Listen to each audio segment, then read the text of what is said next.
Então, ali em 2022, a Rússia foi sancionada pelos Estados Unidos, o sistema financeiro russo foi sancionado pelos Estados Unidos.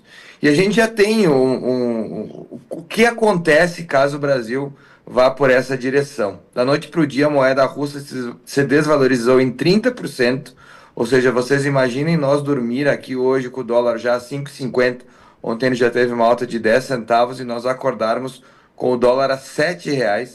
A taxa de juros na Rússia saiu de 9 e foi para 20. É a mesma coisa que a nossa sair de 15 e ir para mais de 30. Né? E houve uma corrida aos bancos, houve um risco de quebradeira geral dos bancos. Então, essa situação que o Brasil vive hoje, que o Supremo está nos colocando, ela é uma situação inimaginável para a economia brasileira. Muitos aí estão felizes com a briga com o Trump, porque está melhorando um pouco a aprovação de Lula. Vocês imaginem onde é que iria a aprovação de Lula com um banco sancionado e uma corrida aos bancos.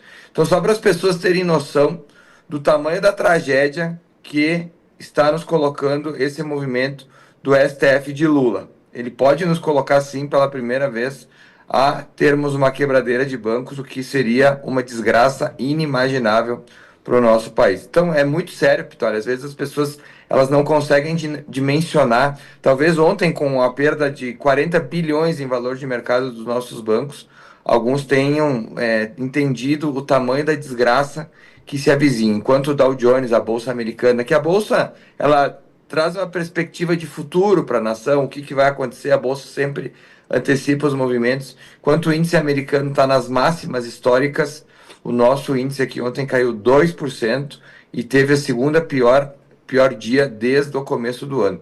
Então, o Brasil, ele, apesar hoje a pesquisa Quest trouxe uma melhora da perspectiva do Lula, mas quando tu olha a resposta dos brasileiros que entendem que o Brasil está indo na direção errada, esse número beira os 60%. Então, assim, Pitoli, é um momento muito duro que a gente vive, não há perspectiva de melhora, os números da economia vão sim começar a piorar rapidamente, e assim, se nós não colocarmos, nós que eu digo, o STF, um pingo de consciência, um pingo de racionalidade, que a gente também não espera deles, olha, eu sinceramente, as consequências são imprevisíveis, porque o Donald Trump não se curvou para o Irã, não se curvou para a Rússia, não se curvou para a China, não vai ser para o Flávio Dino e para o Alexandre de Moraes que ele vai se curvar. Só que quem vai pagar o preço somos nós, os brasileiros. Então, eu queria fazer essa Mas, contribuição. ô Macon, o duro é saber que quem está contribuindo para esse caos é comunista. É PCdoB, PSB, é o ministro do Supremo Comunista do Lula. Eu entendo, Macon, que não há o menor interesse do Dino em reverter a situação. Ele quer que pegue fogo. A sensação que eu tenho é essa, Macon. Até porque se fosse comunista não seria inteligente, não dá para ser as duas coisas, ou tu é inteligente ou tu é comunista. A gente não pode esquecer, inclusive quando ele ainda era ministro da Justiça, eu fiz uma pergunta para ele por que que ele tinha deixado o estado dele como o mais pobre do Brasil. E ele me respondeu que eu não entendia as nuances do estado, não entendia a cultura do estado, e entrou numa. Então eles não entendem nada de economia, Pitória. Não existe um país comunista que se desenvolveu. Alguém pode me citar aí algum país com economia comunista que tenha ficado rico?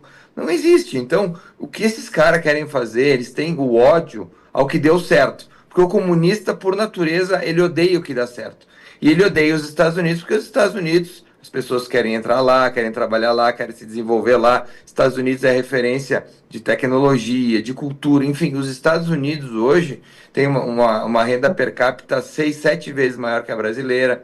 Então eles deram certo. E o comunista por si só, ele é um invejoso por natureza. Então quando ele vê os Estados Unidos, ele sente que ele tem uma caneta que ele pode reagir, mostrar para o mundo que ninguém tinha pensado até hoje. Olha o tamanho da idiotice, Pitoli. A Magnitsky já foi aplicada contra centenas de pessoas.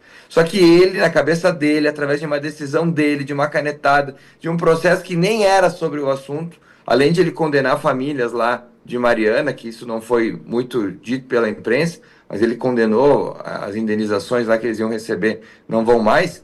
Ele ainda acha que com uma caneta ele resolve uma lei que foi aprovada pelo Congresso americano. Então veja que a imbecilidade de alguns ministros, ela ultrapassa os limites básicos que uma pessoa pode estar onde está. Então, assim, é muito preocupante o que a gente vive. Eu, como economista, consigo talvez ter uma mensuração maior do risco que é um banco ser sancionado. Vocês imaginem o risco sistêmico que causaria, por exemplo, o Banco do Brasil ser sancionado.